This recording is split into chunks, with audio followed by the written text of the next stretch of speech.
There was so much that Ricky Gervais taught us about the power of lying in his movie, The Invention of Lying. The film is set in an alternate reality in which lying does not exist.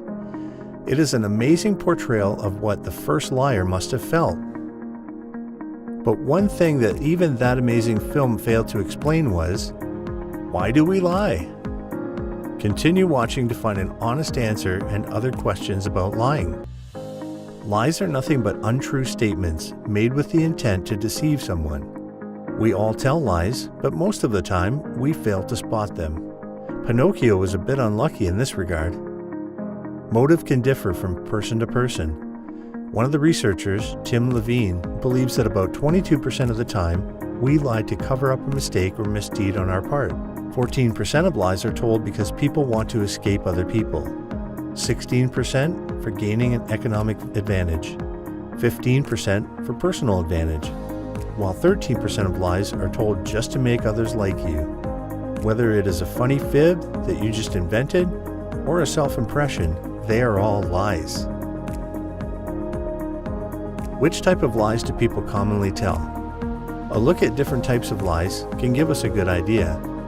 So let us use colors to spot lies. A white lie is a harmless lie told to spare the listener from hurtful feelings. Sometimes called pro-social lies, white lies are probably the most common type of lies almost everyone tells, almost involuntarily. For instance, "I love your shirt" makes a social interaction with the boss at work more favorable as compared to "you look like a melon."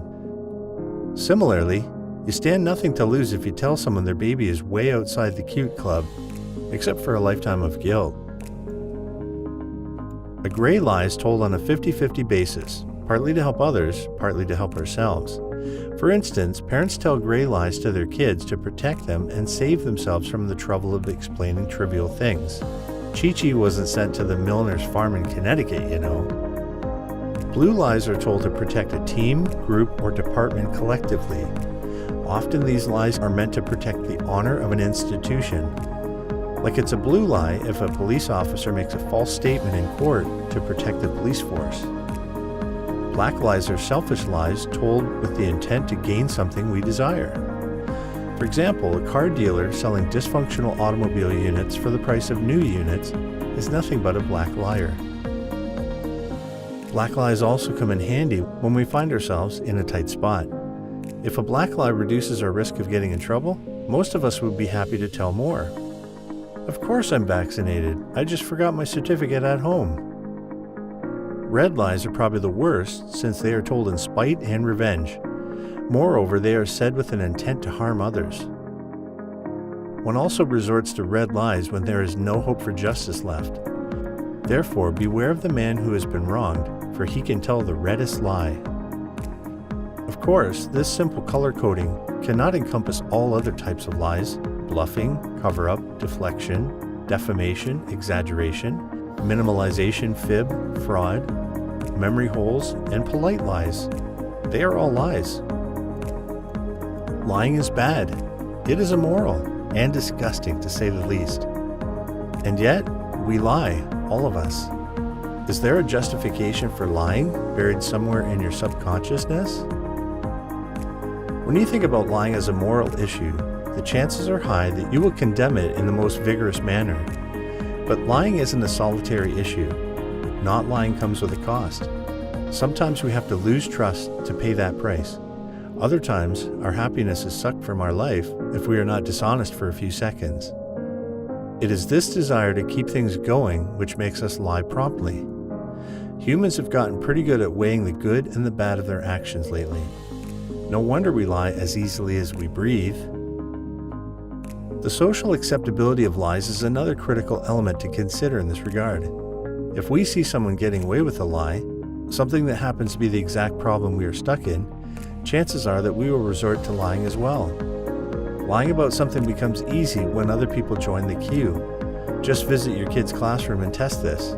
If a kid didn't bring his homework because a raccoon ate it, other kids may have a raccoon visit their homes too. Everyone goes home happy as the raccoon saves the day, even if it was a figment of their imagination. But how does one go down the slippery slope of dishonesty?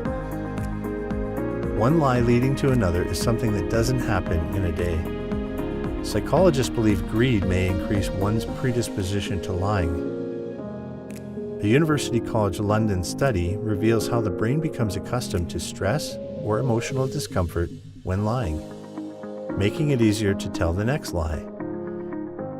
In the fMRI scan of the participants, researchers focused on the amygdala, a region involved in processing emotions. They found that the amygdala's response to lies got progressively weaker with each lie. As a result, engaging in small acts of deception can lead to more significant acts of fraud.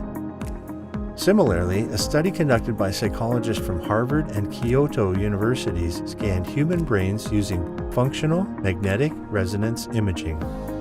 The researchers revealed that the dishonest individual showed greater activation in the nucleus accumbens, a structure in the basal forebrain. This area of the brain is concerned with reward processing. So, the likelihood of cheating was increased when there was a high reward on the table. Pathological lying is nothing like an innocent white lie.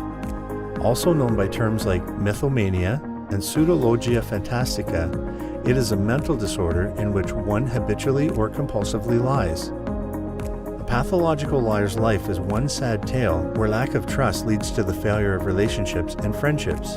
In addition, pathological lying could become severe and cause legal problems, like fraud. There are many examples of smart liars who made a fortune before they got caught and exposed. Frank William Abagnale Jr. was one such smart cookie who became a con man at the age of 15 and became so adept at what he did that Leonardo DiCaprio played him in the movie Catch Me If You Can. Talk about fame! The brilliant way Abagnale scammed ordinary people was nothing but smart lying. Another liar, Charles Ponzi, an Italian immigrant who was so good at conning that today a fraud is named after him, known as the Ponzi scheme.